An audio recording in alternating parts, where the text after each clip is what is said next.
central government and then urban, the state governments and the urban local bodies, they will all be involved in finally identifying the cities. Then I am also planning to have gradation of each city. Gradation with regard to sanitation, with regard to infrastructure, with regard to transport, with regard to education facilities, with regard to open public space, with regard to creditworthiness. Center will do that, or the Center. will The separate agencies will do. Center, how can our officers can do it? We will be engaging. CRISIL is there, ASCII is there. A lot of organizations are there. Their help will be taken. For example, certain states are already having this creditworthiness, credit rating. Maharashtra is having credit rating. And the funding from whatever center gives will be based on that. Naturally, willingness to reform, and then requirement.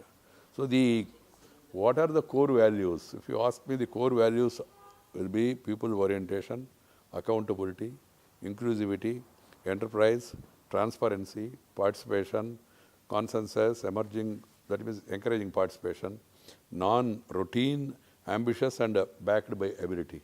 People may have ambition, but it should be backed by ability. Then these challenges would be designed in such a way, it will incentivize more cities to participate. Once the concept is placed before the people are saying that Hamara city ko bhi gino isme. So is there any cap on this 100 number? As on now 100. As on now 100. But it all depends on jitna atta utna roti. You have more money, then you can go for more this thing. And this includes greenfield as well? Yes, both greenfield as well as brownfield also. See, construction of greenfield cities is a little more tough task because you need huge expenditure, and then you need land. Land is a very rare commodity nowadays in the country, but still there is scope for small greenfield cities also. There will be certain preconditions also. Then one is pan city development, another is an exemplary development. Then the city is first year we may think of 20 cities.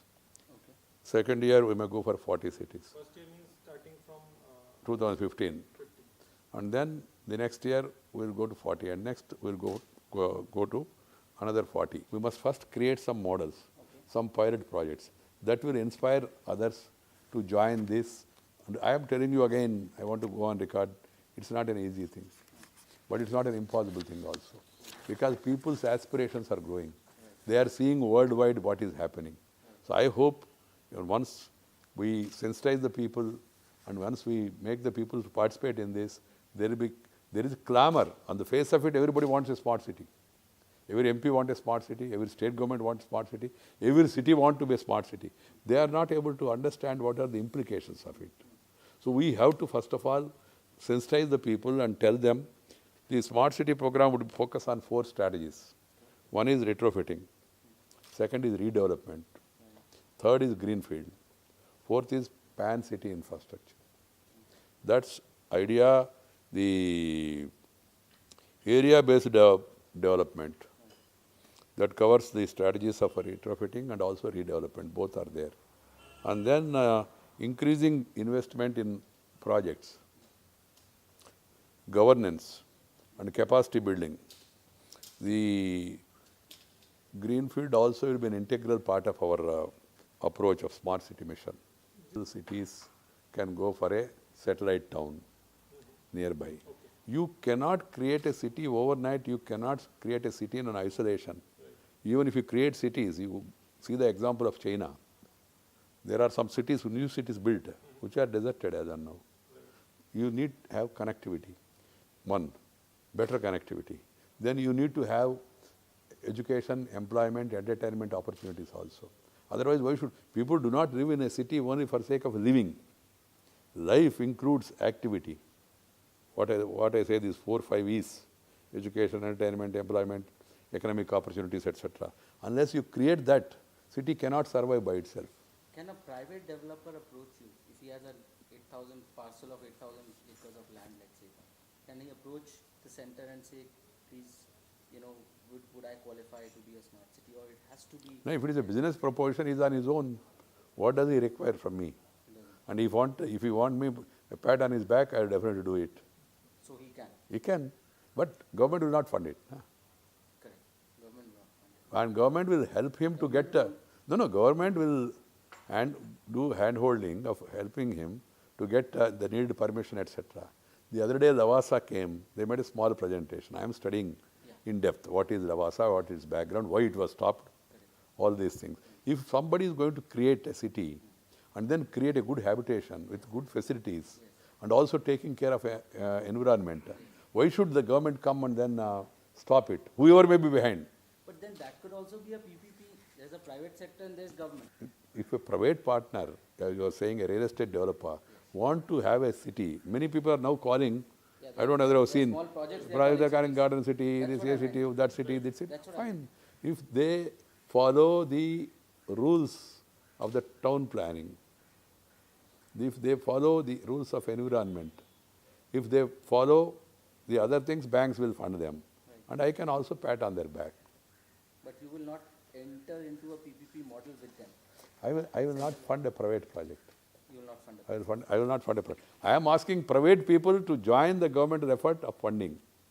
For example, Hyderabad city want to convert, redevelop, they want to have retrofitting. Private people come. Somebody will come and say, L&T has come. I will go for metro, sir. I say, yes, do it. Then I will give viability gap funding also. I told the states, I will give you the guidelines. Qualification for smart city. Choice is yours.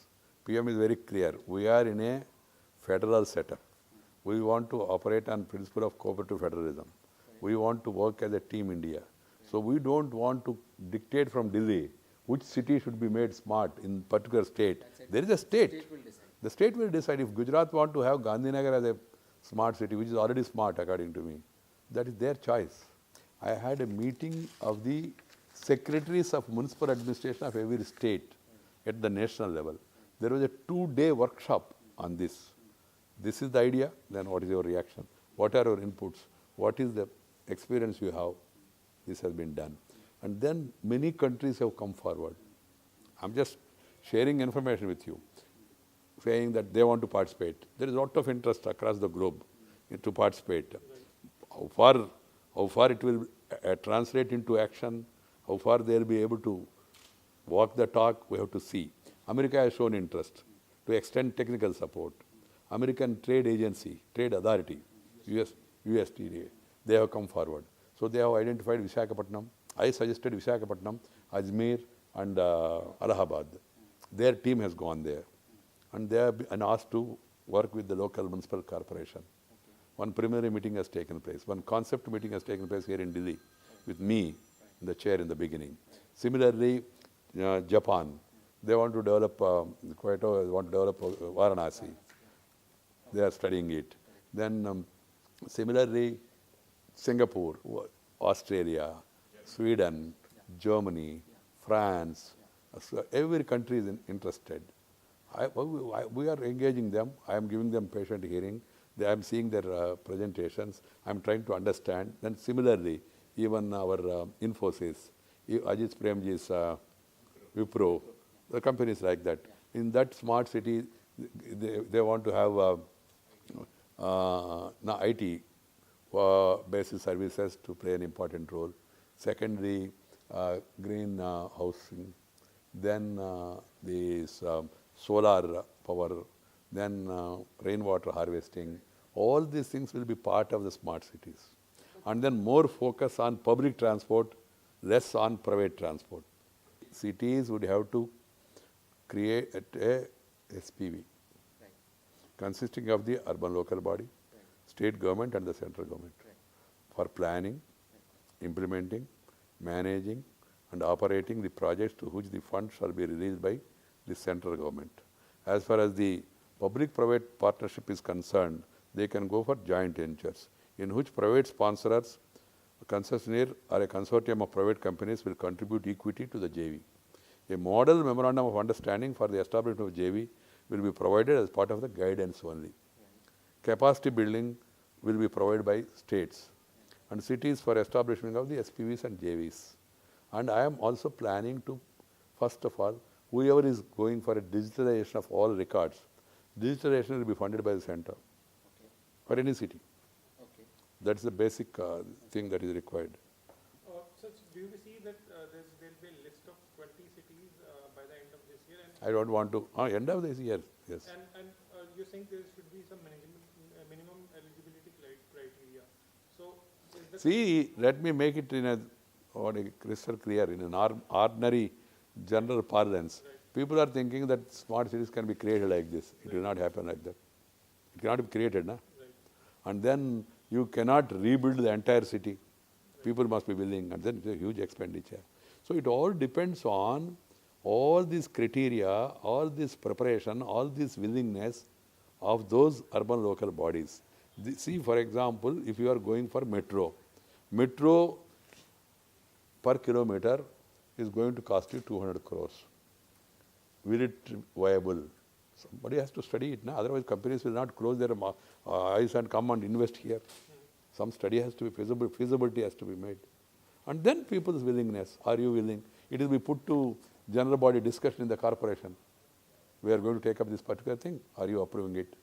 And there will be project monitoring units also, which will evaluate smart city proposals for extending VGF. Be proposed by state and funded by center, or proposed by center? We have a central PMU in Delhi. Okay, okay. They will evaluate project management unit. On the basis of whose? On the basis of criteria which we are raising. Correct.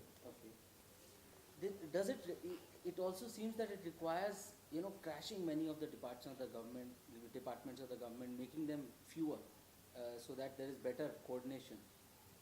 No? That is a different, altogether different subject. Minimum government and maximum governance. Yes. That's a different issue.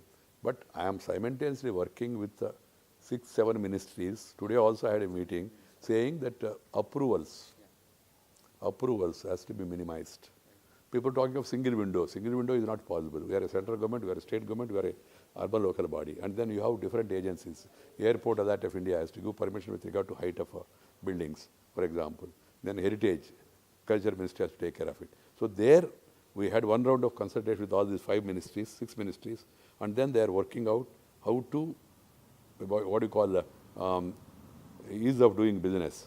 That are ease of getting permissions, ease of getting approvals. That also is being addressed by the central government.